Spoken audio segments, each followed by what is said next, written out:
कांग्रेस नेता दिलमणि सिंह बब्बू राजा कांग्रेस पार्टी से बगावत कर बीएसपी में शामिल होने के बाद पहली बार छतरपुर पहुंचे, जिनका उनके समर्थकों ने जोरदार स्वागत किया। छतरपुर सीट से कांग्रेस के मजबूत प्रत्याशी माने जाने वाले दिलमणि सिंह ने 2 बार विधानसभा चुनाव लड़ चुके हैं, लेकिन कमलनाथ द्वारा पिछले चुनाव में कांग्रेस विधायक आलोक चतुर्वेदी पज्जन का साथ देने के लिए कहा था और वादा किया था कि अगली बार आपका जरूर ख्याल करेंगे, लेकिन उनको इस बार भी कांग्रेस हाईकमान द्वारा तवज्जो नहीं दिया गया और कांग्रेस विधायक द्वारा उनकी उपेक्षा करने की वजह से उन्होंने कांग्रेस छोड़ दी।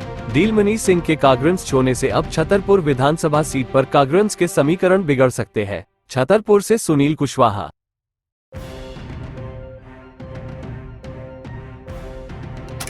हुआ क्या, पिछली बार कमलनाथ जी से हमारी बात हुई थी।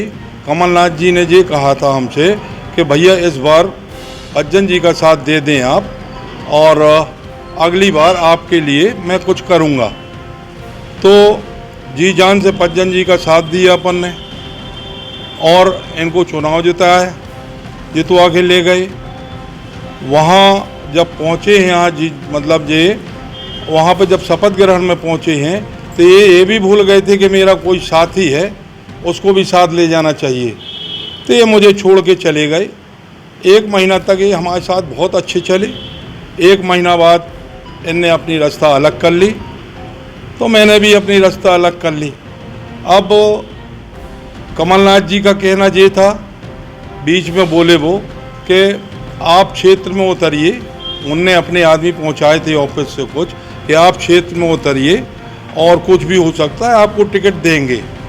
फिर मैं अभी गया वहाँ पे, तो वहाँ का माहौल देखा, समझा, तो उन लोगों ने स्पष्ट ही बोल दिया कि इस बार आपको टिकट नहीं दी जाएगी।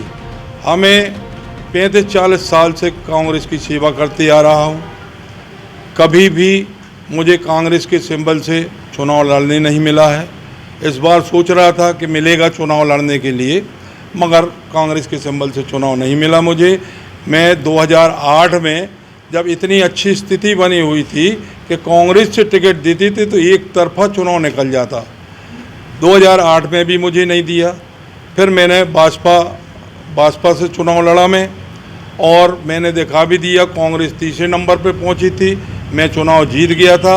मुझे प्रशासन ने वो चुनाव हरा दिया था। देर रात को 8 बजे तक गिनती चली थी और मुझे चुनाव हराया था वो। यदि उस समय भी टिकट मिलती तो कांग्रेस जीतती और 13 में भी टिकट मिलती तो कांग्रेस जीतती। तो हर बार मुझे टिकट से वंचित कर दिया करते हैं ये लोग। तो मैंने इस बार बिल्कुल सोच समझ के बहुत आत्मा से सोचा मैंने और फिर से भाजपा का साथ दामन पकड़ा है और इस बार मैंने तो प्रतिज्ञा ही कर ली है कि अब भाजपा का दामन कभी नहीं छोड़ूंगा। मैं दग तक रहूंगा, दग तक जीऊंगा, भाजपा में ही रहूंगा और भाजपा से अब आगे चुनाव लड़ें या न लड़ें इस चुनाव के बाद हम, मगर रहूंगा मैं भाजपा में और जो भी भाजपा से चुनाव लड़ेंगे बराबर मैं उनका सहयोग करूंगा। उद्योगपति है, इस वजह से कांग्रेस उनको टिकट दे रही है दोबारा। जी तो हर जगह चल रहा है। हमारे जैसे, हम लोगों जैसे बहुत से लोग हैं जो मध्यम वर्ग के लोग हैं। मध्यम वर्ग के लोग कितनी भी मेहनत कर लें, कितनी भी जान छिड़क दें अपने, इन लोगों को जब तक बड़े लोग हैं, करोड़पति बहुत बड़े बड़े लोग हैं, जब तक ये लोग हैं तब तक हम लोगों को कभी भी टिकट मध्यम वर्ग के लोगों को नहीं मिलेगी। इसलिए जो चुनाव आने वाला है तो जनता इसका फैसला करेगी।